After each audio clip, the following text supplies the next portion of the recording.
Pazza idea in casa Inter, riportare da Piano Gentile Nicolò Zaniolo.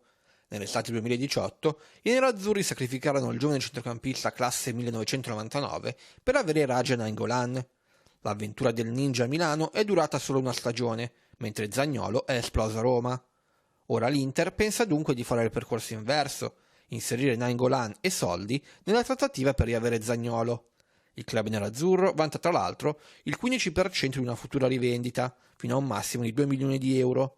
Sul centrocampista azzurro c'è anche l'interesse della Juventus, ma per entrambe la strada sarà in salita. La Roma non vuole privarsi del suo gioiello e Zaniolo sta bene nella capitale. Cristiano Ronaldo recordman solamente in campo? Assolutamente no. Forse ancora di più fuori dal rettangolo verde di gioco. È una vera e propria macchina da record. Sono infatti numeri impressionanti quelli che riguardano l'aspetto finanziario della multinazionale lusitana. Come riportato da Forbes, l'attaccante della Juventus è diventato il primo calciatore della storia a entrare nel club dei miliardari. Grazie ai 105 milioni che sono entrati nel suo portafoglio l'anno scorso, CR7 è riuscito a superare la soglia, diventando il terzo atleta di sempre a riuscirci mentre è ancora in attività. Prima di lui c'erano riusciti solamente in due, il golfista Tiger Woods nel 2009 e il pugile Floyd Mayweather nel 2017. Cristiano Ronaldo ha raggiunto questa cifra guadagnando complessivamente 650 milioni di dollari sul campo durante i suoi 17 anni da professionista e secondo quanto riportato da Forbes dovrebbe raggiungere 765 milioni di dollari di stipendio in carriera grazie al suo attuale contratto che si concluderà nel giugno del 2022.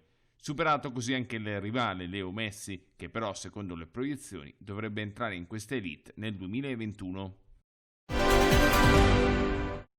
Vista la probabile rinuncia di Istanbul, la Champions League è alla ricerca di una nuova location per la finale e Madrid si è candidata per ospitare l'attesissima partita. So che ci sono discussioni in merito e posso dire che Madrid è pronta. Ci sono le condizioni di sicurezza e le infrastrutture per ricevere un evento così importante, ha dichiarato il sindaco della capitale spagnola José Luis Martínez Almeida in un'intervista a 13 TV, poi riportata da Marca.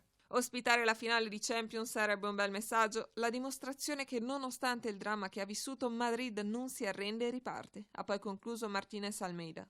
Ma la capitale iberica non è l'unica città in lizza per ospitare la conclusione della massima competizione europea, anche Lisbona si è fatta avanti. Sarà la UEFA ad avere l'ultima parola. Ma a Milano è tutto a posto? Mi hanno derubato 2 ragazzi puntandomi una pistola in faccia. Con questo messaggio lanciato tramite una storia su Instagram, l'esterno del Milan, Samu Castillejo, denuncia la rapina subita nel pomeriggio di martedì nel capoluogo lombardo. Mentre si trovava a bordo della propria automobile, 2 malviventi lo hanno intimato di consegnare loro l'orologio che aveva al polso. Castillejo, che si è immediatamente rivolto alle forze dell'ordine, non ha riportato ferite, ma è piuttosto scosso per quanto accaduto.